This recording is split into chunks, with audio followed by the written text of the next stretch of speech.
la segunda parte de la jornada de hoy. Y en primer lugar vamos a tener la ponencia de James Holm, que es el CEO de los International Master Games Association. La ponencia se titula "Éxito, estudio de un caso de éxito o cómo reunir un evento con 25.000 deportistas seniors". James Holm es licenciado en Gestión de la Hospitalidad en Suiza y MBA de la Universidad de Cranfield en Inglaterra. Ha sido miembro de la Comisión de Mujeres y Deporte del Comité Olímpico Internacional desde el 2009 hasta el 2015 y ahora es miembro actual de la Comisión Deportiva y Sociedad Activa. Welcome, Mr. Holm.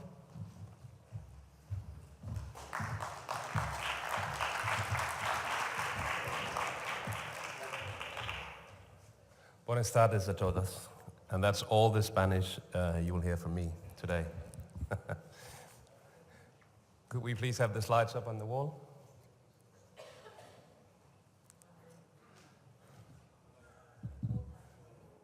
Perfect.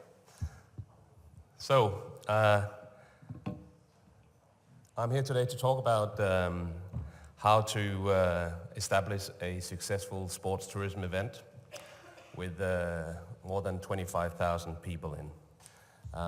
But before we talk specifically about the event, I think it's important that you get some background information.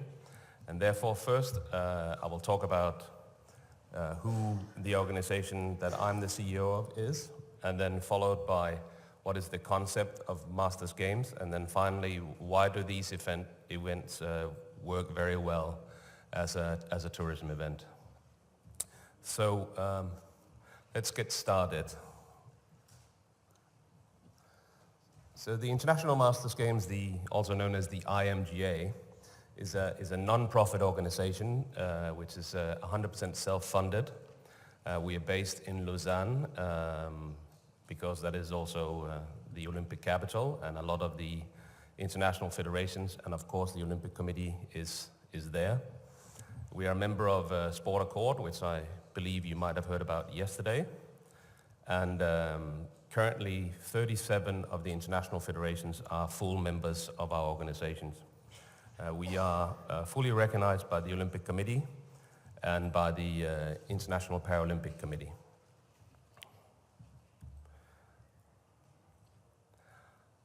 Our objectives is to support the Olympic movement and promote sport for all. Most of the other things you see here, promoting and encouraging mature athletes from all over the world and to promote friendships, is all part of the Olympic Charter. And we are very closely linked with the Olympic Committee, so that is why. And then finally, and our mission statement is to grow and strengthen this movement in partnership with our members, the international federations.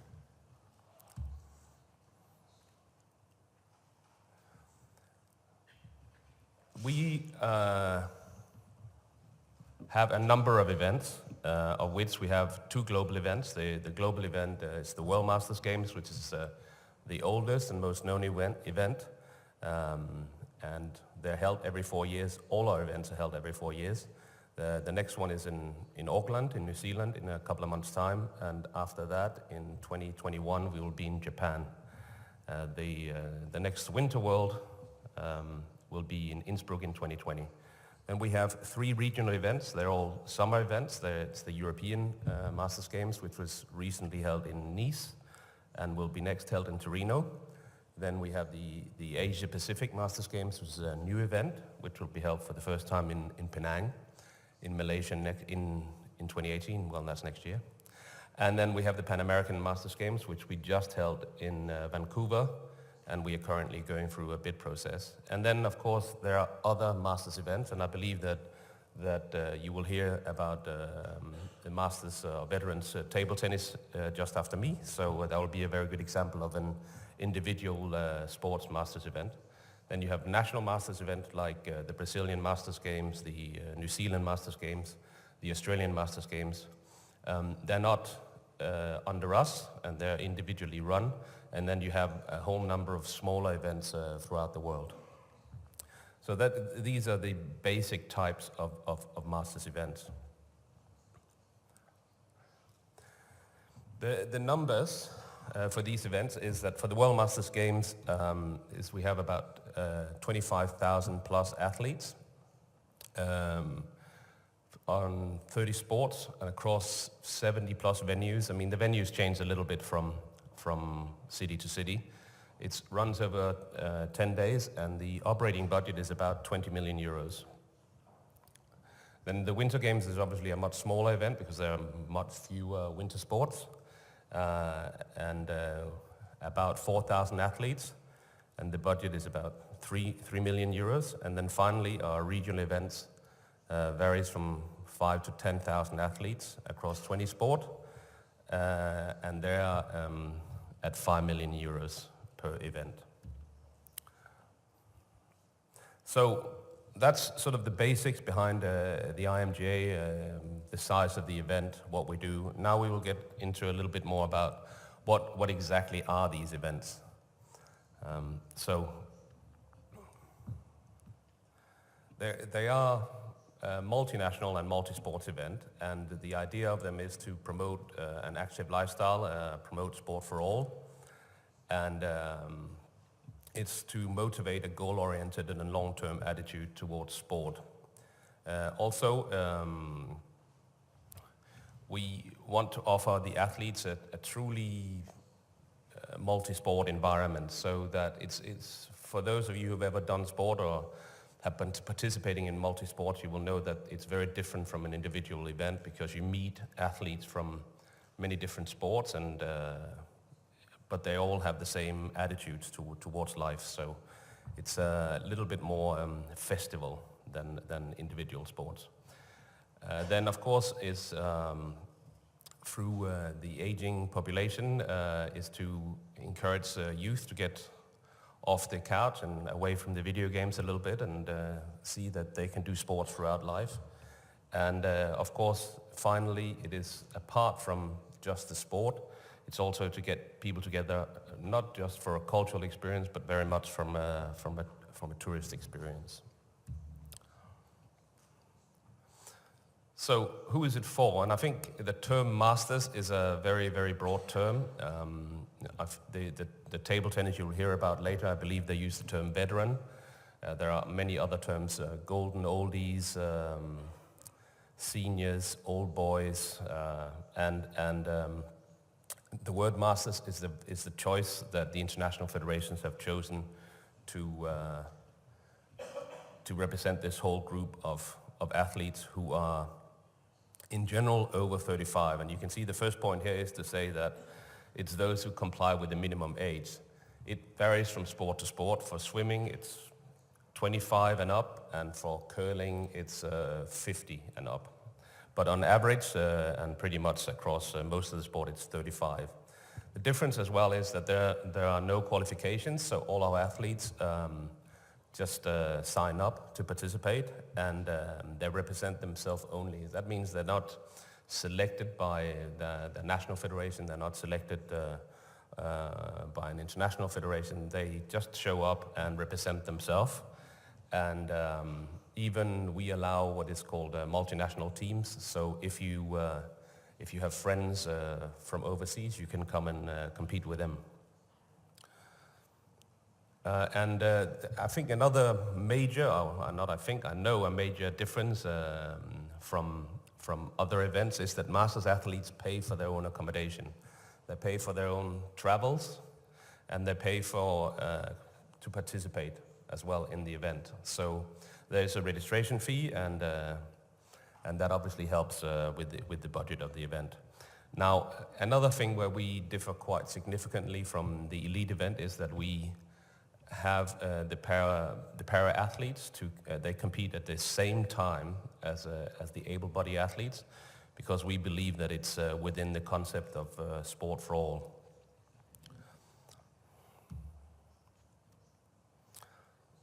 Now, to break it down a little bit more into details, and if we're here to talk about sports tourism, we're going to have to put some numbers on, which eventually will bring some value and some tourism figures behind this. What is interesting is that the gender distribution is relatively even even though it depends on where you are in the world because of the local athletes. It depends, in certain parts of the world, the gender equality is not the same as it maybe is in, say, Northern Europe. But what is very interesting is that the average income of these athletes, because they have to choose themselves to go, and because they have to be able to take holidays to compete, and of course afford the travel and the accommodation, all this, they have a relatively high average income. So the average income across all our events is about 106,000 euros on annual income, which is very, very significant. Another thing that maybe differs for those of you who have heard about master sport is that the average age is actually 49. It's not 65, and the media has a tendency to focus very much on the older athletes, those who are 95 or 100, but the reality is it's more likely they're around 50. Also, these people are very well educated on average, if you look at a cross-section of the population. And finally, 77% of them live with a partner or are married. And that's important when we get to see the numbers of who arrive. So, to give you guys a little break from my voice, I'm going to put in a video now which briefly summarizes this, and then we will continue.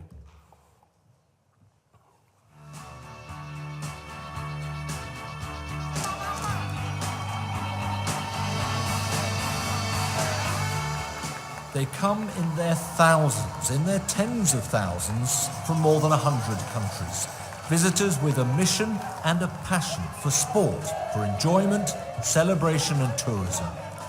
The International Masters Games Association provides the platform to open your city to a major event built around sport for everyone aged from 30 to 100, where the only qualification for taking part is a desire to compete.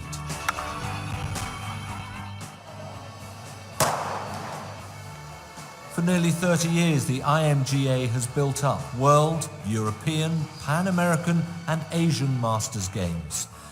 The competition is real enough, but this is a world where winning is not everything. This is sport with an emphasis on the social. Most of us have combined it with a holiday, where we've all gone around. We brought 15 women with us. 14 of them are down on the Cinque Terre having a better time than us, because we're sort of winning and losing, but we're having a great time. Well, our life revolves around it, really. All our holidays, because we love to travel, and we just go wherever the competitions are, which, okay, in October we've got Brazil, so that's nice. It's a fun atmosphere, lots of people around, everyone is in a good mood. Hotels, hostels, everywhere is full of tourists, so it's a good time. And it starts on arrival. IMGA's events are meticulously planned with the host city to ensure the smoothest experience for discerning visitors. For the duration, there's a festival atmosphere in the air. Hotels and restaurants cater for teams out to make the most of a big trip. All competitors pay their own way, and they're determined to make the most of it, to draw on the iconic attractions of their destination, to go back home with memories of a holiday in a special place with special friends. Winter Games are also on the map. An opportunity to showcase facilities and scenery, where competitors can mix it with old rivals, old Olympians even, as they take on people of their own age range. Good for health, great for tourism, a magnet for people with dreams of a fine time and a sporting souvenir. International Masters Games, where a city becomes a host for heroes.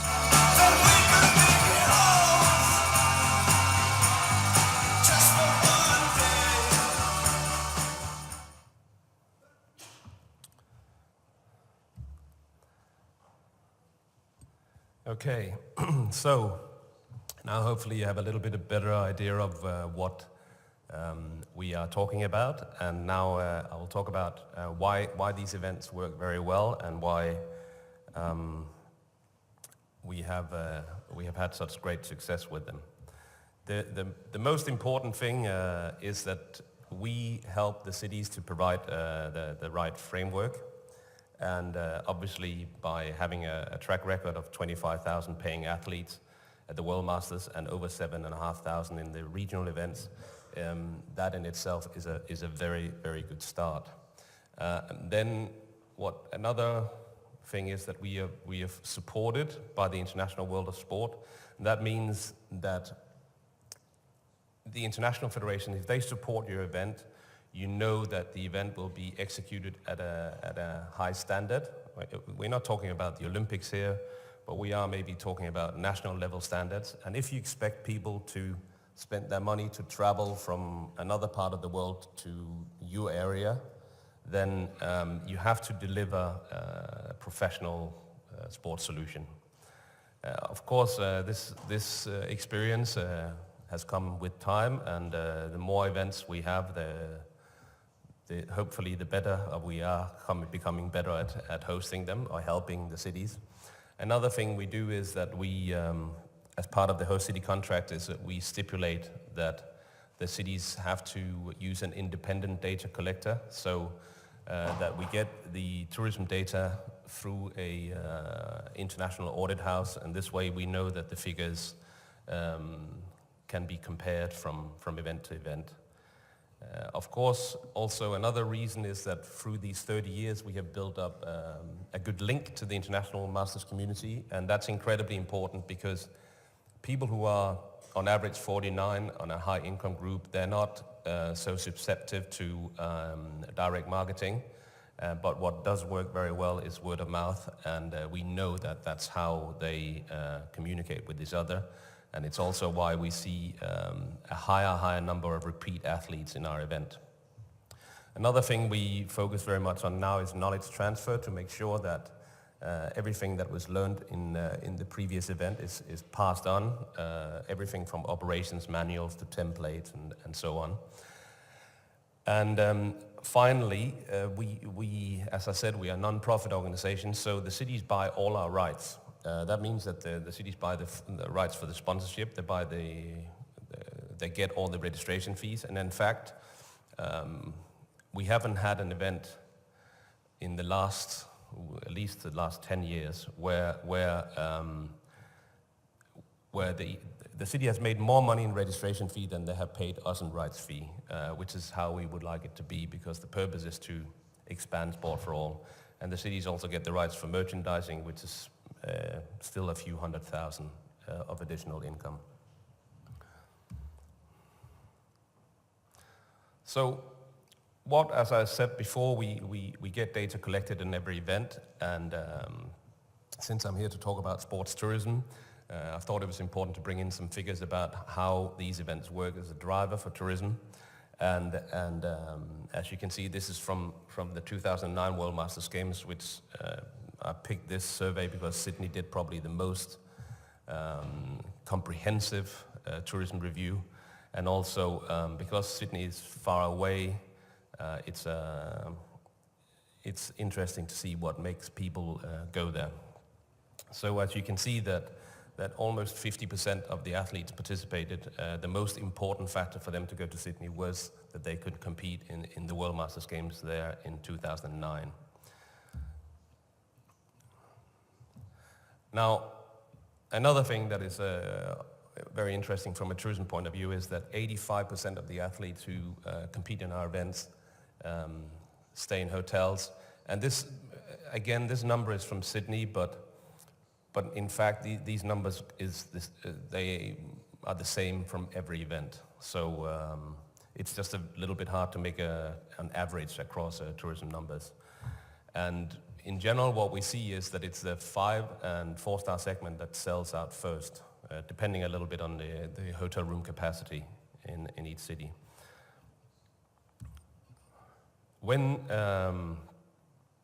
they arrive, and you'll remember I said that 77 of them were in a partnership or or married, is that do they come along? And obviously, where this is interesting is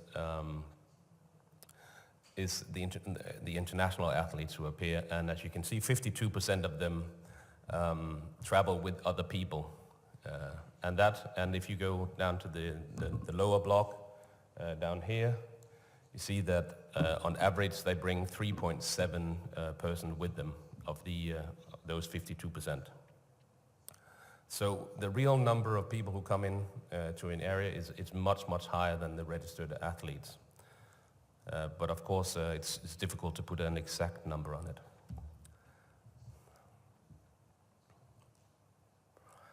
The other thing that is very interesting is because it is a multi-sports event and because the event runs over 9-10 days, you will see, again, if we look at the international athletes, is that in the host city they stay 10 days or 10 and a half days, and that's the days around the event.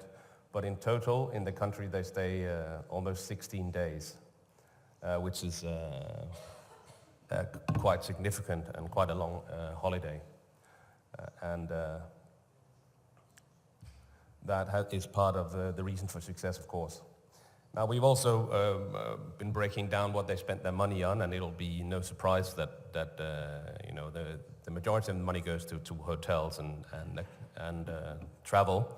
But they also spent their money on shopping, and they spent their money on having fun with their friends, and go out for dinner and social activities, as you can see. And how much they spend is really not so important, even though it's a relatively big amount.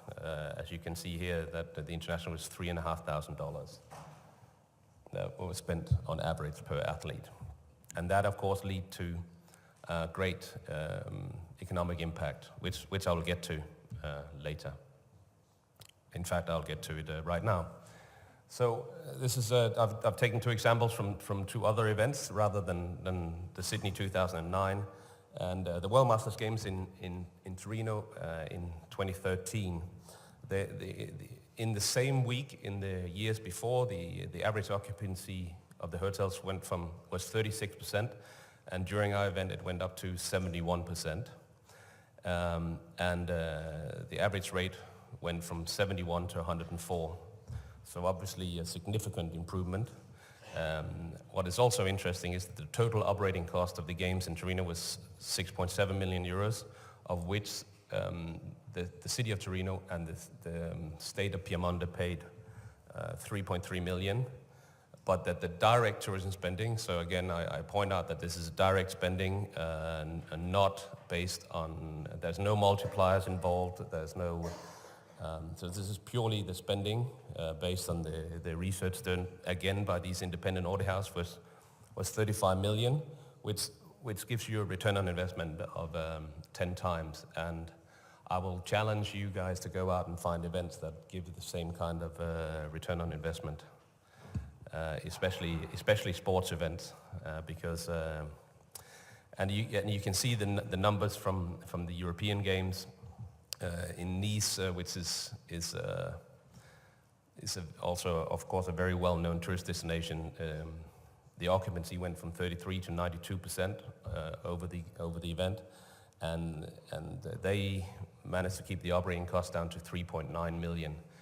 Now, these numbers, you always have to realize that it depends on whether the city owns the venues or how they do the bookkeeping. But we know that they put in 820,000 in cash, and the direct tourism spending through the games was 15 million euros. So an even higher return on investment of 18 times. Now, apart from money, which is great, always nice, we also have to remember that for sport has many other important factors in life and in the public.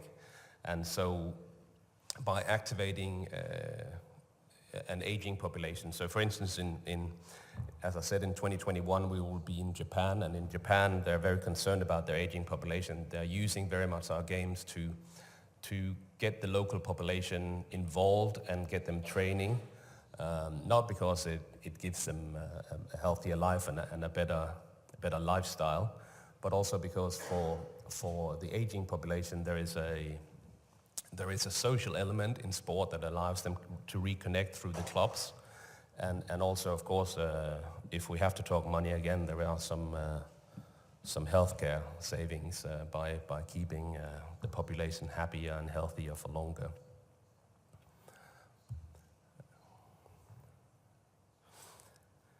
The other benefits and why our events are so sought after is that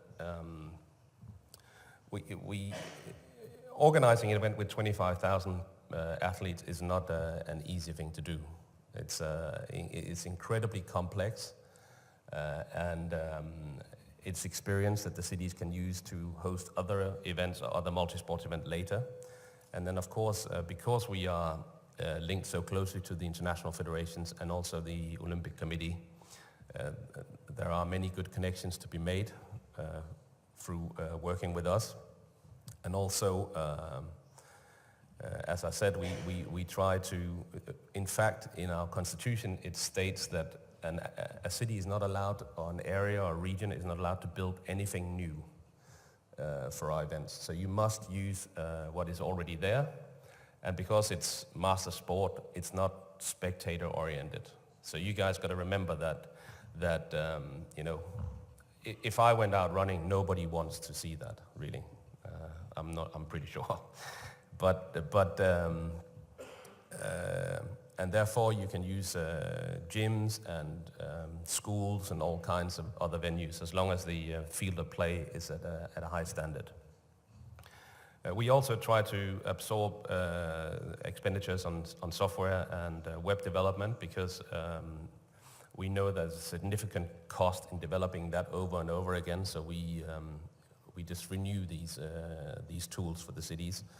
And of course, there is the Sport for All legacy we talked about. And then finally, while media exposure is not the traditional sports media exposure, it's actually quite interesting, because this is a lifestyle, and lifestyle TV exposure is growing. It's also something that you can play over and over again, and with the rise of digital media, it becomes cheaper and easier to distribute.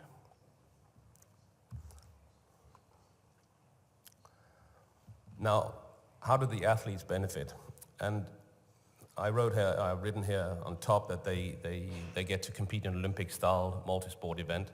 And in many cases, for the World Masters Games, they get to compete on the Olympic stadiums as well. What I haven't mentioned in this presentation is that we have just recently signed an agreement with the Olympic Committee that the World Masters Games will follow the Olympic Games in the year after. So you will have Olympics, Paralympics, and then the Masters Games in the year after. And of course, for the cities, it helps with the legacy of sport, but also it helps them to use the venues, and for the athletes to get a chance to come and compete in some of these legendary venues is outstanding. Another thing that we know is that these athletes who train at home or spend a lot of time preparing for these events are craving recognition, maybe not just from their grandchildren and their spouses, but from everyone else. And for them to attend a very big event where there is a certain level of public exposure is very important for them. And of course, the key element, as I've said from the beginning, if these people want to have an active holiday, so we have to make sure that there is a first-class tourism experience behind this. And therefore, it brings me to what is it in particular we are looking for, because, as I said, if all the criteria has to be correct, we can't just take this event and put it somewhere and expect it to be successful, because in the end, it's not us who decide, it's the athletes who decide whether they want to come or not. And so for us, it's very important that there is a sports infrastructure, And the venues are there, of course, and that might not seem so obvious, but for instance, the World Masters Games, which is about to be in Auckland now in 3 months' time, we have now stopped for intake in more than half of the sports because we have run out of space. We have run out of venues. We have run out of hotel rooms as well, actually. And so we will now cap the number in Auckland at 25,000 athletes because there's not space for any more. And the other thing is that you need the officials. You need thousands of officials. And while the national and the international federations are very helpful, you need quite structured sports clubs out there to work as well. Then I can only say for finances, it's very important. There are some cities and countries that are not so good in paying their bills, not just to us, but to suppliers, and that affects how they run events in the future. And while people might not be aware, in the international world of sport, and many of us sit in the same building in Lausanne, we talk together about our experience with working with these cities and how well they were in meeting their obligations with the contracts. So for us, that's a very, very important part of deciding. And another thing that we notice quite often is that when cities hand in bids or proposals, the budget is they have taken the previous event and they just add 5% and they think that works. But in fact, if there's no thought behind how they do things, then we know that they will not be able to host the event properly. Of course, the tourism infrastructure gives itself. We talked about the hotels, and I just told you in Auckland we have run out. It's also important that there are other types of accommodation because for those 15% who choose to stay differently, and then that there are other tourism attractions. So there needs to be tours you can go on, there needs to be museums, and normally we include all this. So with your accreditation at the event, you actually get free access into the museums so that you can absorb the city fully. And also what we normally do is that we include free transport with public transport in the region. Another thing is obviously where is it located? Is it somewhere where there is an awareness of master sport? We could go to Ulaanbaatar in Mongolia, and we would probably not have. There's not a great knowledge of master sport, and then of course, how do you get there? How easy is it to get to a city? Sometimes you have a great tourist destination, but it's not somewhere where you can easily get to, and that we know that deters people as well. And of course, finally, are the dates. So when we looked at the slide about how many percent that it went up for the host cities in the period of the event, is that we sit down with the host city and say, where are your low seasons for tourism? There's no point in having a tourism event where you bring tourists into a place that is already full. So what you need to do is you need to look for when does it work. Of course, it has to fit within the summer season, but in Nice, for instance, we had the event in October, and we have had an event previously in Lignano Sabbiadoro in northern Italy, where we had it at the season was actually over. And normally this resort town shuts down, but we then extended the season for 1 week, and the mayor talked to the shop owners, so they actually kept the whole resort open for another week. And so that's what we try to do, again, to maximize the benefit. We are aware that if the city is not successful in the event they host, then we are not successful in the long term. Now, I will just show you another video, which is from the games in Nice I just mentioned, and it's again a summary before we move on to questions.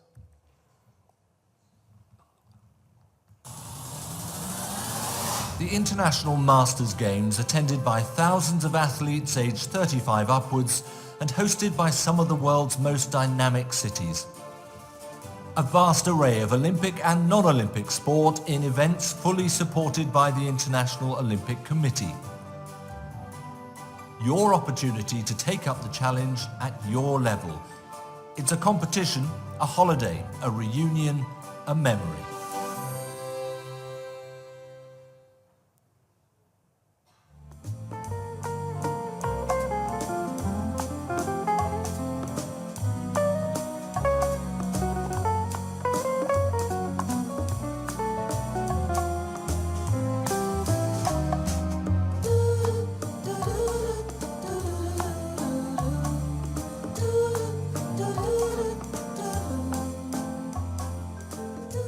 Hello, welcome to Nice, down here on the Mediterranean coast, a world-renowned city which is playing host to more than 7,000 athletes from all over the world.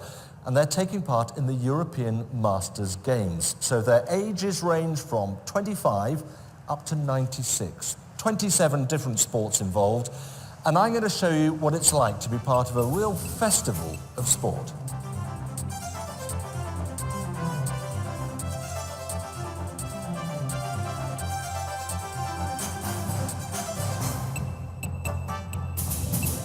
No better way to start than with a spectacle, an athlete's parade and opening ceremony for Nice to proclaim its welcome, whatever the weather, a special chapter to be enjoyed by locals and visitors alike.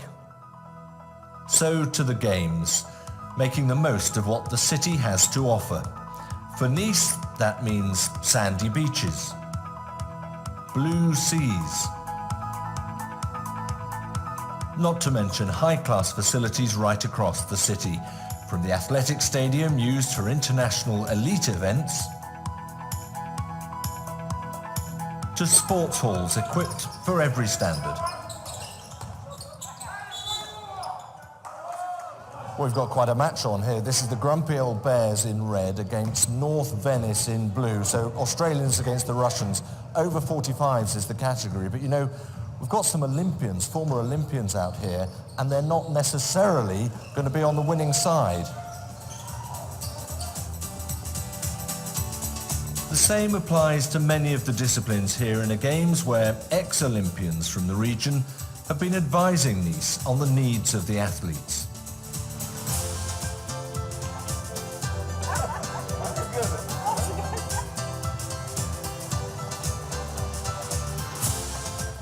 But this is also an event which offers something for the whole of the city. Some sports use the town to showcase their events, while the local economy benefits from an influx of visitors looking to make a holiday out of a sporting experience. I want to visit like a tourist along the sea, Antibes, Cannes, and it's very important we have a pass to visit a lot of museums. I have seen natural history and modern art and Museo Matisse in these days, and more now I go to see Picasso and other. Museo de Sport. Of course. It's important. This is the essence of these games, where everybody wins, the athletes and the city authorities. It gives them a chance to showcase what they are good at in terms of sports execution, but also it gives them a chance to showcase the city from a tourism point of view, from a cultural point of view. And finally, of course, it's very beneficial to them financially. You know, the athletes come here, they enjoy themselves, they go to restaurants, they stay in hotels, and the return on investment for our city is manyfold. And this has become an integral part of the Games. Medals awarded in every age category, gold, silver, bronze.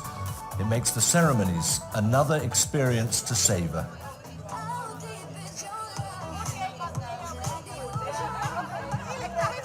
The average age here in Nice was 52, and the average age across all our events is 49. So in reality, it's I don't know how, maybe I'm more the average athlete than the 96-year-old who will you know, be very extraordinary in what they do. So that is the European Masters Games. They come from all over to enjoy the sport, the city, and of course the social. They've all got their story as to why they're here, and most of all it's about taking part in the sport that is their passion, whatever their age. As they'll tell you, if you rest, you rust.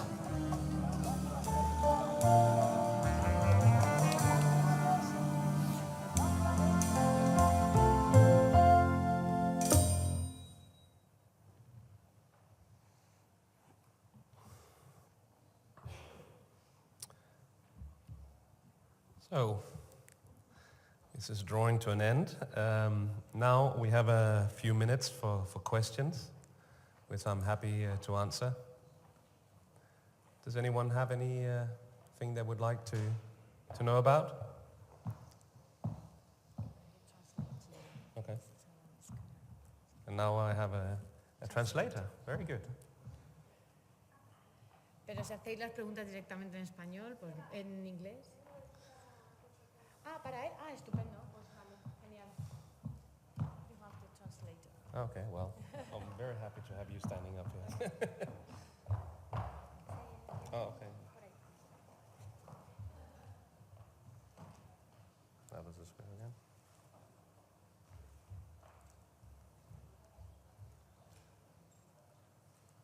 How does this one work? Oh, I can listen by this. Okay? No. I think we'll do it no, but it's not Okay, you have to the correct channel. it's not, there was nothing.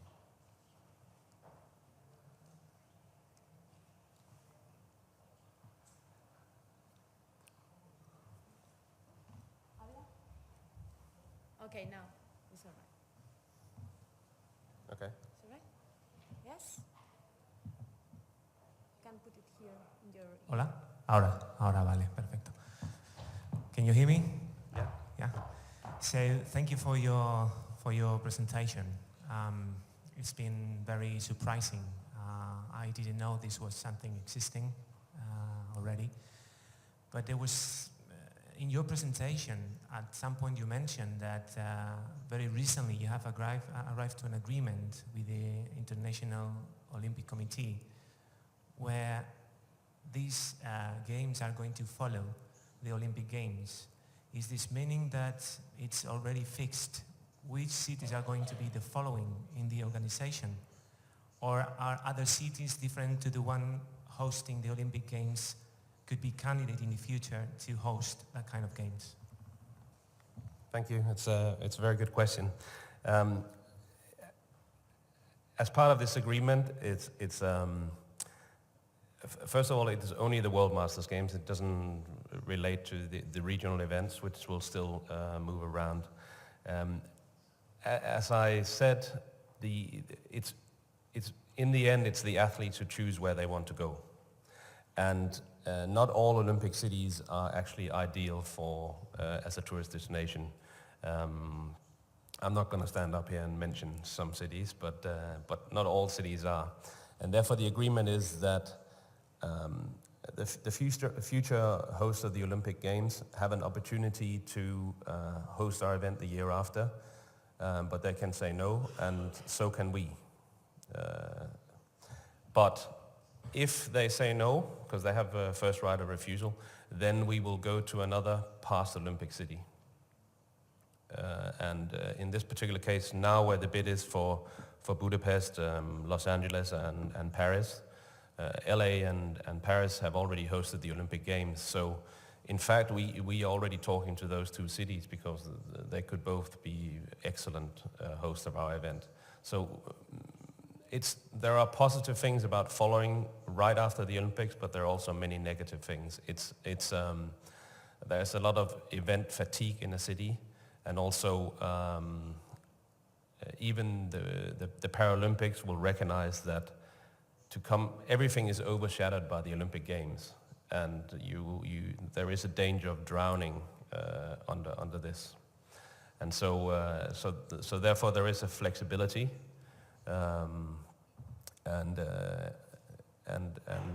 But it will be an Olympic city. this is meaning that in Spain, the only city that could be candidate to host that kind of games is Barcelona. Yes, that's correct. For the World Masters Games, that's right. But the European Games could be hosted anywhere in Spain. And as you mentioned before, there is a kind of questionnaire that every city who wants to be a candidate must fulfill. Yes. But once a city has been qualified, what would be an average cost for a city to buy the rights to organize these games, for example? Sorry, the average cost? The cost, yeah, to host these games. Because you mentioned in one of your slides, Yes. you mentioned some running costs of different cities, but I understand this is the whole figure to run the games, right? Yeah, that is correct. That is the whole fee. So for the World Masters is irrelevant now because that's an agreement we have with the Olympic Committee. But for the European Games that we have just appointed now, it was 800,000 euros. And we know that that's so if you look at the operating cost here, 3.9, the 800,000 will be part of that operating cost. But as I said, the income the city have from registration fee is more than that. So we try to balance it out. But I think there's another thing that is very important to clarify, and I didn't mention it, but it is actually very important, is that we try to avoid running bids. We try to avoid that city has to bid for the event. If a city comes forward and said we are interested, we will talk and negotiate and find a solution. The price we put on it is based on what the income we know the city will have. And therefore, quite often you see other sports organizations run bids to increase the price, but it's not our purpose. And therefore, also because tourism is so important, the problem with running a bid, say you have 3 cities or 4 cities, is that you have to pick one of the cities bidding. And sometimes you can be unfortunate that you have no cities that are very interesting. So you will have to say early, none of you will actually qualify for any of this, and hope you can find another city. But we do try to plan as far ahead as we can for that reason. And so even by that I'm saying that even if there's not a bid running, anyone can come up and say to me, call the office and say, look, we are interested. And it's not so difficult to look up whether it's an interesting tourist destination if you don't know. I mean, there are plenty of indexes you can look up in. So, and then we will have a talk.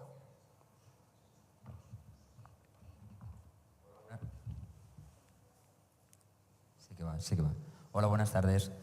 Se me hace curioso este tipo de eventos, puesto que, bueno, la verdad es que no los conocía, es una cosa nueva y bueno, pues parece ser que tiene gran repercusión, ¿no?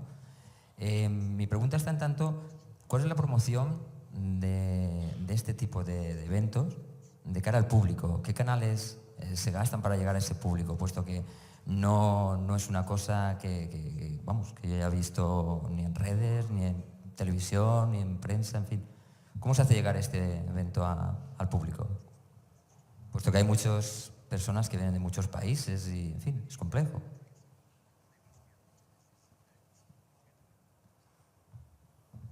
Thank you. Yeah, it's another good question. Public mass marketing is not really, it's very expensive. And if you have to do global promotion, the cost is high. I mean, those of you who promote your cities around will know. And the return of this marketing cost is relatively low.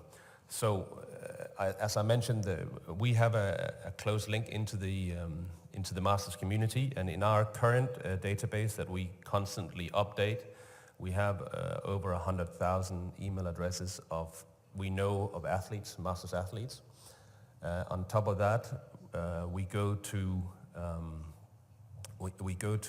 all these other Masters events that are out there. So Jordi will come on stage soon and talk about table tennis, and so we will send someone there, or the city will send someone there to promote.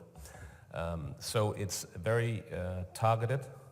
And also another thing is that you should never say you don't need marketing, but as I said, in Auckland we have a problem. We cannot host the athletes who wants to come. There are no more hotel rooms, there are no more sports venues available.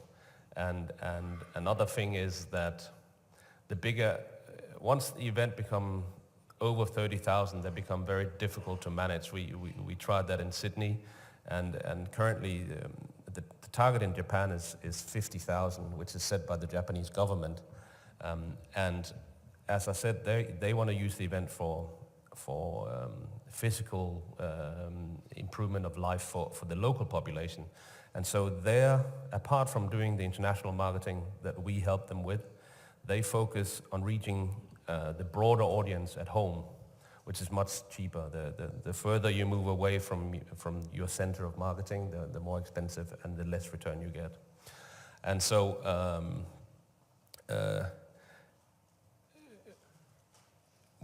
as we don't really, and we have, at the moment we don't have an interest in promoting because we can't afford it. But that's some of the things that we work with the Olympic Committee about. As you can imagine, if the Olympic Committee starts promoting this during the Olympic Games, then you go global, fully global. So, did that answer the question? Okay.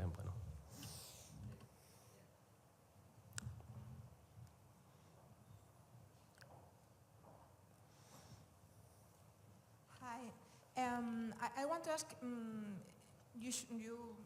I think you know that Alicante is one of the regions of Spain which attracts a lot of foreign population, not just for holiday, but for living. Could the International Masters Games make some permanent headquarters here to promote their own events abroad? Because if the elder people is already here, well, with the Brexit, we don't know how much time they will spend here. But if they are already here, not only Brits, but French and other nationalities, you can promote this kind of events by doing some little test or sport events in the city. First of all, there's always an opportunity for the games to come here. For our office to be here is probably less likely, given the fact that there is a lot of politics in sport, and some of it, as you might be aware, and to be in Lausanne to talk with our partners and the Olympic Committee is extremely important for us.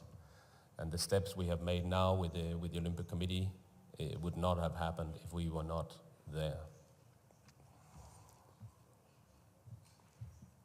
Did that answer your question? Okay. Hello. Hello. Till now, have you received any apply from any city in Spain for the European Masters Games? Is there any city that applied for this kind of in Spain for this kind of summit? Or I've had yes, we have talks with Spain. We in the past, but actually it was for the World Masters Games. We've in the past been talking to Sevilla, and we've been talking to Barcelona. In both cases, as I'm sure most of you are aware, in this country, when the city council changes political side, things change a lot. And in both cases, we were actually in full agreement, but the council changed, and by then we had not finalized the contract, and so we didn't get any further with that. That's a pity. Yeah. True. And do you have any prospect in terms of Spain as a destination for this kind of European Masters Games? Do you have any pending contract maybe for any region that you could tell us today? As far as I'm concerned, almost any region of Spain would be attractive. And so, I mean, the area around here would be very attractive. All Costa del Sol would be interesting, you know. And now where the infrastructure is getting much better as well here in Spain, you can easily spread it out over a bigger area. And we know with the events are growing is that it's unlikely that that single cities can host it. Have you already did the approach to Costa Blanca for this no, kind of? No, I have not. I mean, you will tomorrow? I'm happy to have a chat with anyone tonight during dinner, whenever. To be honest, we really have so many requests that I don't do so much. I don't go out and approach cities, really, because not because we have many requests, but also because the first step for an event to be successful is for the city to want this, and the first step is that they come forward and say we are really interested in this. Sometimes it's someone from the tourism board, sometimes it's someone from the sport, sometimes it's from somewhere in the city administration, and then you see how far it goes. But because we don't run bids, we also can make agreements much further ahead. So there is not a deadline or a time for when we can do it. So that's how it is. For instance, the event we have for the World Masters in Japan in 2021, we agreed already in 2013 with them because we wanted to be in Japan and many other reasons. So, yeah, does that answer the? Okay. No sé si hay alguna pregunta más, pero tenemos que acabar ya con la rueda de preguntas para que demos paso al siguiente ponente. ¿Alguna más rápida? Que no tenemos ya mucho tiempo. ¿No? Even I understood that. Okay, perfect. Okay. Thank you very much for your time.